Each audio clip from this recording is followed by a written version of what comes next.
I'm Megan Skidmore. For 2.5 years, I have been talking about evolving faith journeys. I started to tire of the heaviness of this focus. I had the clear message come through. It is time for Beyond the Shadow of Doubt podcast to evolve into Living Beyond the Shadow of Doubt podcast. With the same vulnerability and unapologetic authenticity, I will be focusing on the joy in this journey, the life and the living that comes on the other side of maybe, on the other side of what's possible. I want to talk about claiming spiritual sovereignty and becoming your own captain of your vessel. Let's celebrate releasing what no longer aligns for you and connecting with your higher power and honor expanding your energy field to make room for all things new.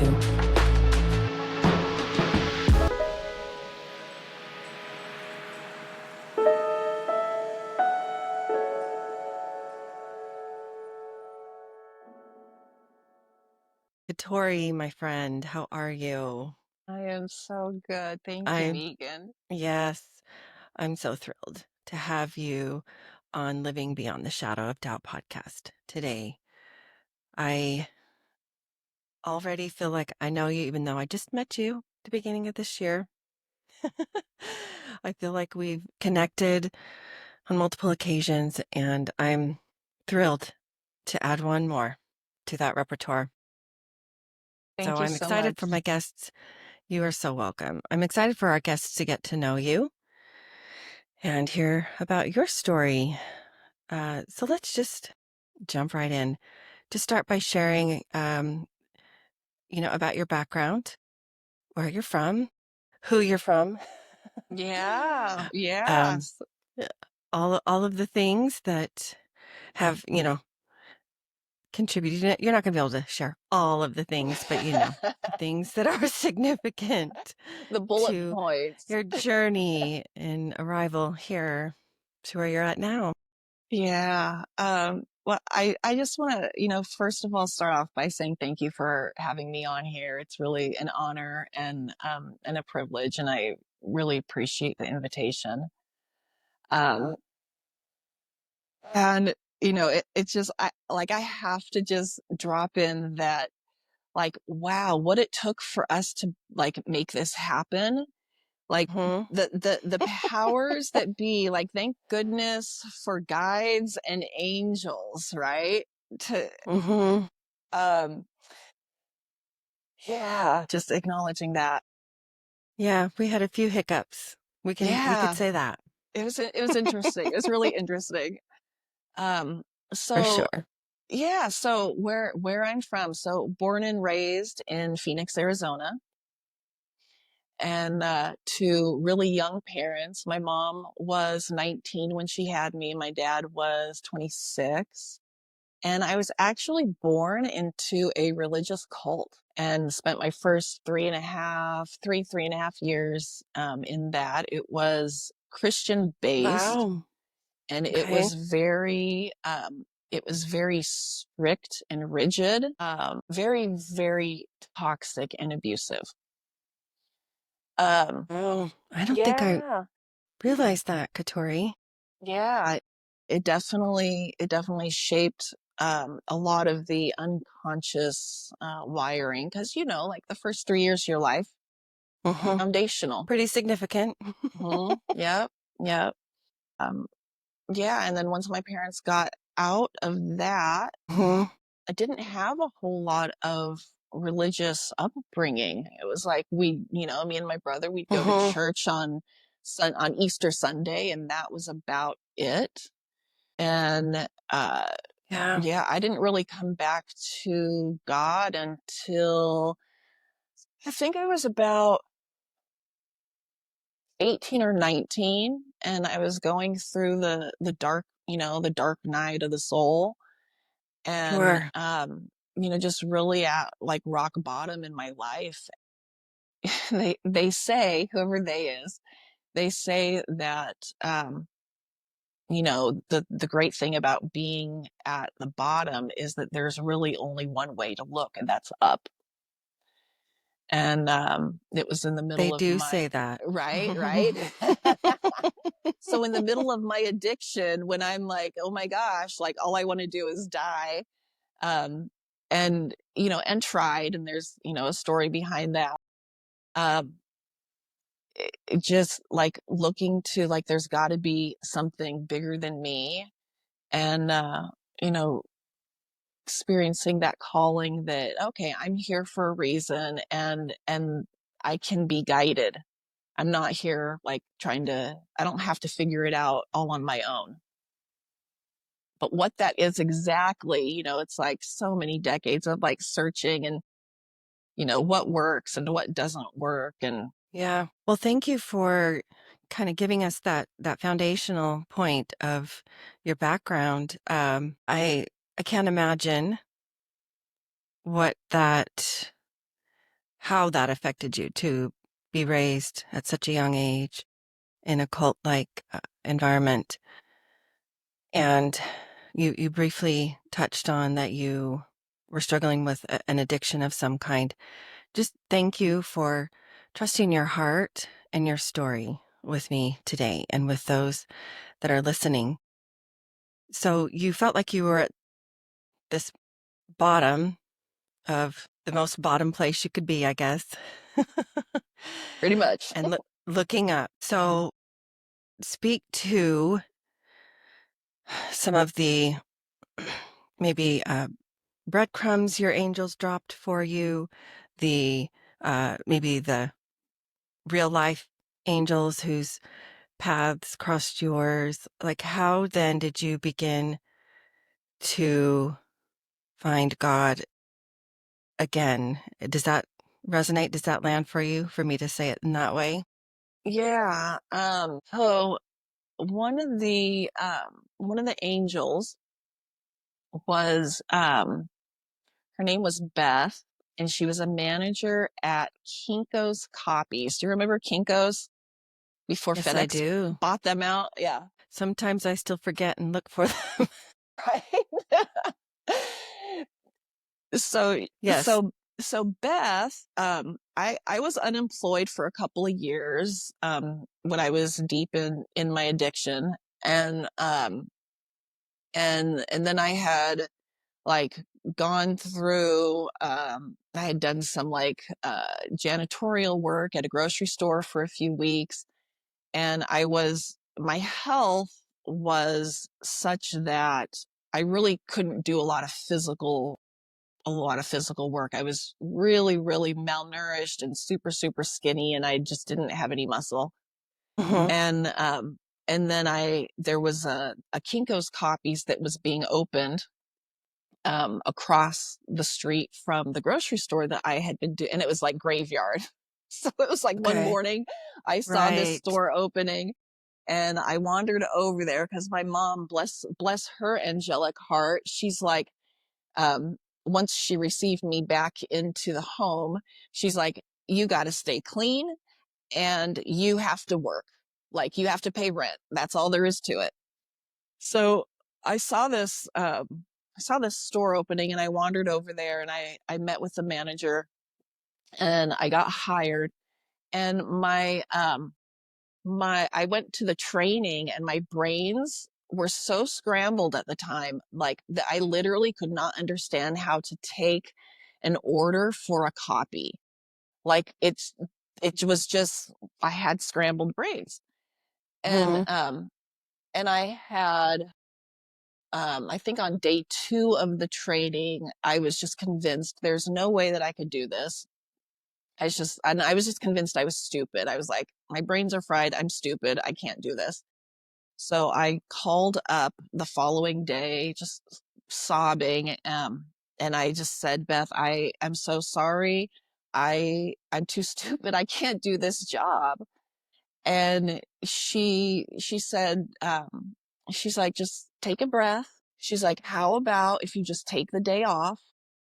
She's like, I have a position where I need someone to just greet people at the door and point them in the direction of where to go. Do you think that you could do that? And I took a breath, and I said, yes, I think I can do that. And she said, great. She's like, so just come in tomorrow. You can help set up, because we were literally like setting up the store. And I did that for like 6 months. And that woman, like, she saved my life.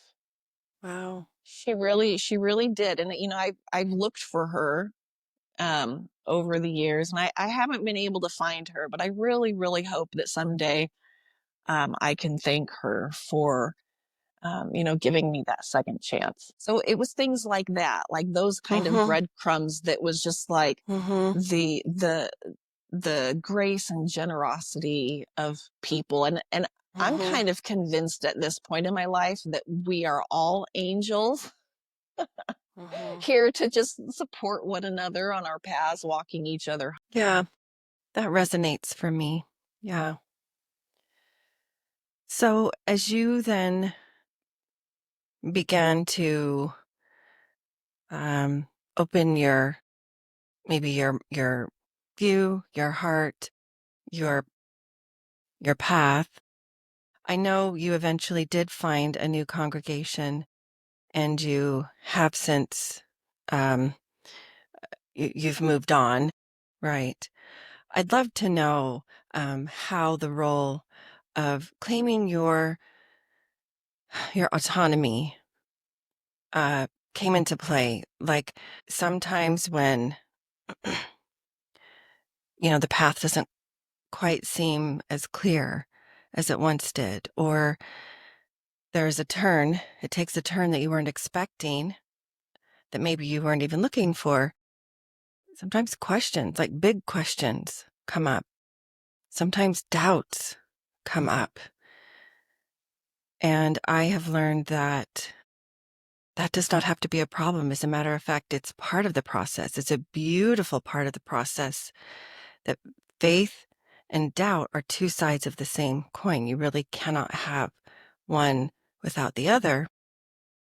So, can you think of a time, maybe more than one, when you really took that opportunity to claim your journey for yourself, when you realized there was this push and pull, maybe even some cognitive dissonance, and you had to move through it in some way? Every first Friday of the month, I offer a free coaching hour. Anyone is welcome to join, and you may leave your camera off and change your name if you would like to remain anonymous. This is an opportunity to get introduced to my style of holistic coaching and gain real skills, insight relevant to you, and fresh perspective on life circumstances. For those attending, there will be opportunities for a complimentary one-off energy alignment session. Register at the link in the show notes. Yeah, there's been a lot of those. It seems like that's how life, Mm-hmm. when you had mentioned, one of the other paths, that I had gone down, and that was, I hope it's okay to mention, when I You joined can mention whatever you want. anything. Oh, awesome. When I joined the Mormon Church in 2011. Mm-hmm. And, I've always been a seeker. I've always been curious, about religions and faiths, Mm-hmm. and we had moved to Mesa, Arizona, like in the heart of, Mormon land. And I had a girlfriend, from where we had previously lived in California. And I had said to her, I was like, aren't these missionaries supposed to like come knocking on my door so that I can like learn more about these people? And within a week, they came knocking on my door. And and I was like, finally. And they're like, what do you mean finally? I'm like, I've been waiting for you guys. And and they're, so we did the 6-week lessons, and they invited me to get baptized. And the questions that I would ask when I would go into prayer, um, I didn't ask the questions like, is this the only true church of Jesus Christ? I just asked, is this the next step you want me to take? Does this serve the highest good? And the answer was yes. Like, I must have asked like 50 times. I'm like, what? I'm going to go get baptized and join the Mormon Church. Are you kidding me? And so I did. And I was in the church for about 5 years. And some of like, to answer your question, one of the things that happened, which I haven't shared with a lot of people, but I'm starting to, because I think it might be important, it might make a difference for others, was I had kind of started questioning and kind of having some dissonance while I was in church. I had read the autobiography of a yogi by Paramahansa Yogananda, and it felt like home. Like when I read that book, it just felt like yes, yes, yes. It just, everything was a yes. And then I was still attending church regularly, doing my callings and all of this. And I was in the celestial room of the temple after I'd done some ordinances, and I was sitting there meditating. And I had a vision of Jesus. And he came to me and he said to me, "This is not what I meant." And I was like, "What?" And I look up at this like ginormous, like 12-foot chandelier, like above my head. And then the next thing I hear is, "I came from a humble manger." And I was like, shit. So I got up and I walked out, and then, and then started taking the steps to like slowly, I wanted to stay in the church. I loved the community. I loved the people. um, it was very supportive for me and for my family for the most part. And it was just like, no, no, no, no. And then I went on this yogic path, and that was like a whole nother. So it's like there's been like these like chunks of my life that's like, 5 years, in the Mormon church, and then, like there was 3 years when I was a child as in the cult, and now I've been studying yoga and practicing for a couple decades. Yeah. Thank you for sharing that with us. I'd love to hear people just authentically share. It's so beautiful. And that's one of the things I love about doing, one of the many things I love about having this podcast. I love seeing and hearing about the diversity in our experiences and how they really are cultivated, like custom made for us. It's truly a personal relationship between us and God, the divine Christ, however a person refers to that higher power. So one of my favorite things to focus on in this podcast is I've learned that when I have taken the reins of my journey, when I have claimed my spiritual autonomy, there is so much joy. There's growth, there's pushing and pulling and stretching for sure, but there is true joy to be found. That's why I reimagined at the beginning of 2025, and I call this living beyond the shadow of doubt. The shadow exists because there is light. So kind of like faith and doubt, you have to have them both. It's just been cast in kind of this negative light. So, or negative connotation. So I would love to hear, like, share with us those moments of joy and bliss that you have personally experienced as you have stepped more into your spiritual autonomy and you take the reins of your journey. Listen to that inner wisdom, that inner voice, and do it. Follow it. Yeah, it's I really love the name of the podcast, Thank you. and you are so spot on with that it's like shadow and light. Like we live in this three-dimensional world that is full of dichotomies. Like it is one big dichotomy, and one cannot exist without the other. And it can be easy, if particularly if someone has experienced a lot of trauma in their life, to get stuck in the trauma, which is the shadow. right? It's like the parts of us that we want to hide, the parts of us that we feel embarrassed or ashamed of. And I think that I really love that, it's like living beyond the shadow Mm-hmm. of doubt. And I had this visual, and I know I'm kind of like like hopping to the end, but that's what's there for me to say. That is okay. Just speak whatever is The coming up, question. because that's perfect. So I had this visual of like that there's this cloud, right? And like as far as like the name of the podcast, like there's this cloud and it's called doubt. And the living beyond is like the silver lining. And like the sweetness of life is in that silver lining. And there's always going to be doubt, and there's always going to be shadow. And it's like it's like in the Bible when it says you must know sorrow to know joy. It's like we have to know both of them. And I think for those of us that deal with addiction, which I'm gonna say is everybody, because everybody's got something they're dealing with. True. Um, In some form or another, right? in I some would, form or another. yeah. Yeah. It's important for us to remember the light, but also to remember the shadow, and not to spiritually bypass and negate that, like, that shadow is always going to be there. And it's when we can embrace both of them Mhm. that we're really in our full power. Yeah.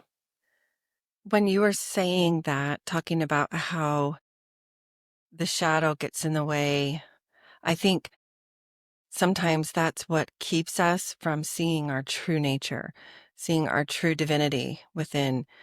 And the beauty, though, is on the other side of that shadow is the light. But there's no getting around navigating through that space. There are just certain things that can't be skipped. The growth from point A to point B, or it's not linear. That makes it sound like it's linear. It's not. But as hard as some of these journeys, experiences are to feel, see, to learn from, I think that is ultimately what, like Michelangelo said, I saw the angel and then I carved it out. That's what ultimately helps us to find that inner angel that exists within each of us. So yeah, you did kind of answer the last question. I always like to ask, what does it mean to you to live beyond the shadow of doubt? And you answered it beautifully. And end of story, Katori. So, unless you have anything else to add, I think what you shared is perfect. I would love for you to take a moment, though, and share with listeners, like, tell us about your work now, currently. We are in the same Mosaic Network, the same JOA publishing community. I'm guessing that means there's a book somewhere, whether it's in the works or not, or whether it's right here in the heart for now. Tell us about that. There is a book. It is called The Truth of Ruth, which is my birth name. Hey. Yeah. Oh, fantastic. Yeah. Sounds good. Yeah. And I was given that title about 30 years ago. No, so when I went to the island, I was just like, okay, well, I already got the title. It's right here. And it's about stories of surrender and living my soul's purpose. I love the word surrender. So much power. It almost seems contrary, but there's so much power in the surrender.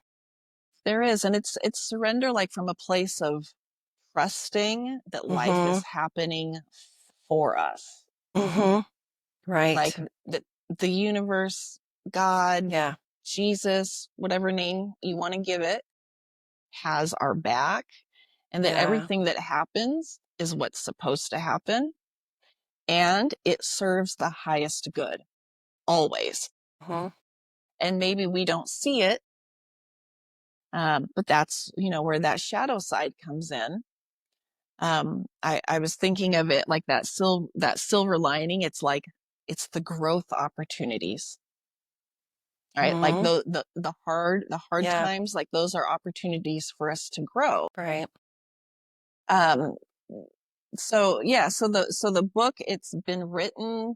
I'm in my second revision right now, because I had originally written it in journal style, as if no one was going to read it.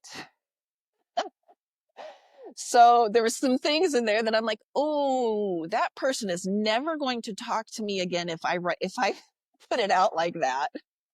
And Pseudonyms. right, right. So we're in second revision, and my goal, my release date is to be my birthday, so January 5th of 2026, my 52nd birthday. There you That's go. that's the goal. And as far as the work that I am offering right now, I offer yoga. I've been teaching for, I don't know, since 2010, so 15 years. I've been Wow. practicing for 18 years. And recently I have, recently since 2016, so I guess it's not that recent, 9 years, I've been working on and really healing my voice. I've been doing a lot of sound healing, and You mean your literal vocal my cords? literal, like using my voice as a healing instrument, not only for Mhm. myself, but for others. And now I'm teaching Beautiful. others to do the same thing. Love that. So if folks want to connect with you or reach out to you with questions and learn more about your work, what would be the best way for them to do that? The best way would probably to be on social media for right now. I don't have a website. It is in progress, working on a website.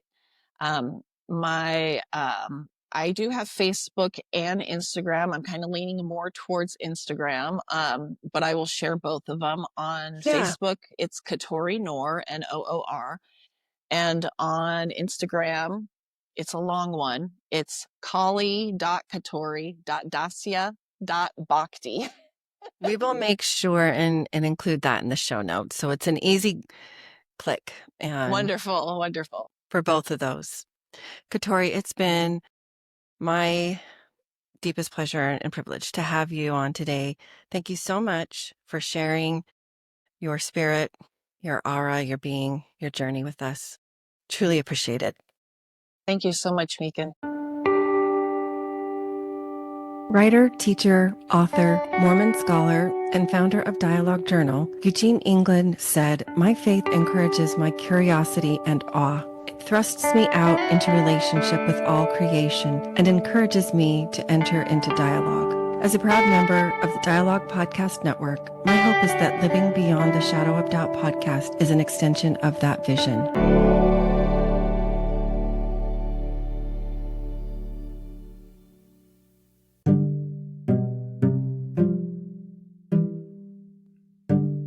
Hopeful Spaces is a Dallas Hope Charities component of Hopeful Discussions, sponsored by Mercedes-Benz Financial Services USA. It's a free monthly parent, ally, or caregiver support group facilitated by Megan Skidmore Coaching. Email chc@dallashopecharities.org for more info.